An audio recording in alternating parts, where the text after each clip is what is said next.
तर बऱ्याच वेळेला फ्रेंड्स आपल्याकडे अशा प्रकारचे जे ब्लाऊज पीस असतात तर ते शिवायला येत असतात। बघू शकता तुम्ही बॉटमला पूर्ण कटवर्क केलेलं आहे आणि ही जी लेस आहे तर ते आपण काढू पण शकत नाही, कारण ऑलरेडी याच्यावरती पूर्ण वर्क आहे आणि कटवर्क असं वर्क आहे खूप सुंदर असं।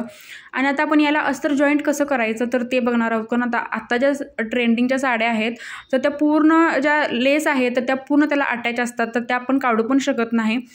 आता सगळ्यात तर आधी इथे मी स्लीव्ज जे आहे कट करून घेतलेले आहे अस्तरवरती, जसे आपण नॉर्मल स्लीव्ज कट करतो तसे आपण इथं लॉंग स्लीव्ज इथं कट केलेले आहे।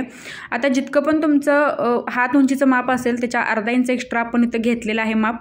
आता मला 9 इंचाचे स्लीव्ज तयार करायचे आहे। 9.5 इंचावरती मी मार्किंग केलं आणि अस्तरची जी आहे तर ती मी फोल्ड केलेलं आहे बॉटमला, बघू शकता 9.5 इंच माप घेऊन मी अस्तर जे आहे बॉटमला असं फोल्ड केलं अर्धा इंच। त्याच्यानंतर मी अशी टिप घेतलेली आहे, दोन्ही स्लीव्ज मी ते दाखवत आहे तुम्हाला। आता आपलं जे मेन कापड आहे तर ते आपण याच्यावरती जोडून घेणार आहोत। त्याच्या अगोदर काय करायचं आहे की सिंगल दाब आपल्याला लावून घ्यायचा आहे, कारण पूर्ण कटवर्क असल्यामुळे स्टोन असल्यामुळे आपल्याला सिंगल दाबच लावायला लागेल। जर तुम्ही डबल दाबने लावायला गेला तर अजिबात ही जी लेस आहे तर ती व्यवस्थित बसत नाही। सो आता आपण सिंगल दाबने हे पूर्ण जे आहे लेस त्याच्यावरती आपण टिप मारून घेणार आहोत। आता अस्तरवरती हा जो पार्ट आहे अशा पद्धतीने आपल्याला ठेवायचा आहे। जास्त हा खाली सुद्धा घ्यायचा नाही आणि जास्त हा आपल्याला वर सुद्धा घ्यायचा नाही आहे। सेंटरला जे इथं आपले कट्स दिसत आहेत तर ते त्या लेवलने अस्तर जे आहे आपल्याला इथं घ्यायचं आहे।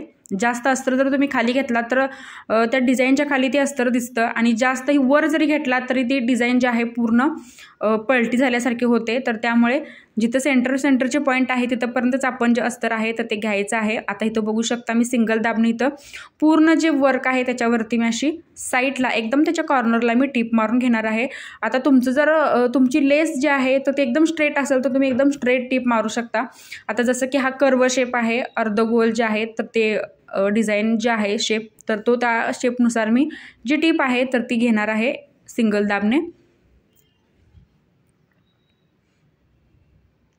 तर अगदी व्यवस्थित आणि फिनिशिंग सहित आपल्याला हे घ्यायचं आहे।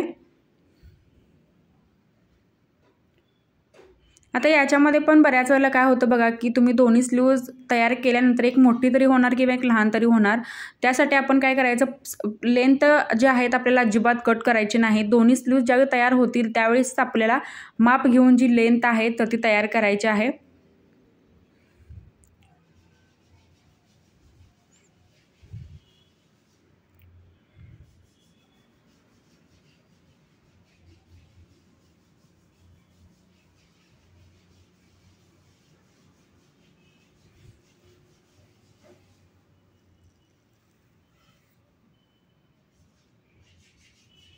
आता हे बघा मी पूर्ण अशी टिप मारून घेतलेली आहे, म्हणजे मेन फॅब्रिक जे आहे मी पूर्ण अस्तरला जॉईंट करून घेतलेला आहे।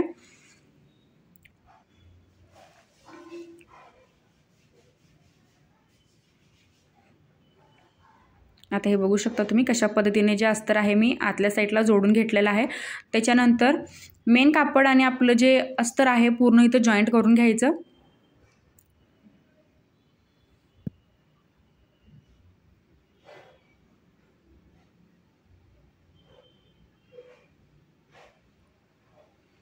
आता थोडंसं इथं जे जॉईंट आहे मला लावायला लागणार आहे अस्तरला, कारण थोडं जे टोक आहे आपलं बाहेर येत होतं, सो ते तेवढं जे कापड आहे आपलं मेन कापड जे आहे कमी पडत होतं। सो ही जी साईड आहे तर ती मी कट करून त्या साईडला लावणार आहे। तरी बघू शकता अगदी व्यवस्थित आपले जे अशी बॉर्डर आहे बॉटमला व्यवस्थित अशी सेट होते।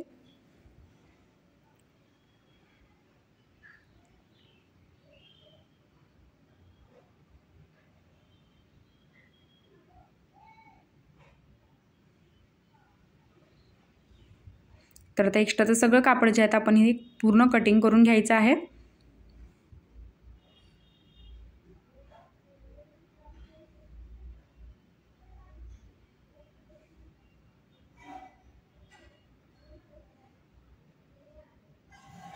तर हे बघा आता इथे मी पूर्ण जी स्लीव्ज आहे तयार करून घेतलेले आहे। आता ह्याची जी उंची आहे स्लीवची परत एकदा थोडीशी वाढते इथे। तर आता आपण काय करायचं पूर्ण स्लीव्ज तयार झाल्यानंतर माप घ्यायचं की किती एक्स्ट्रा झालेले आहे स्लीव्ज। आता इथून मी माप घेणार आहे. आता मला तयार 9 इंचाची करायची आहे.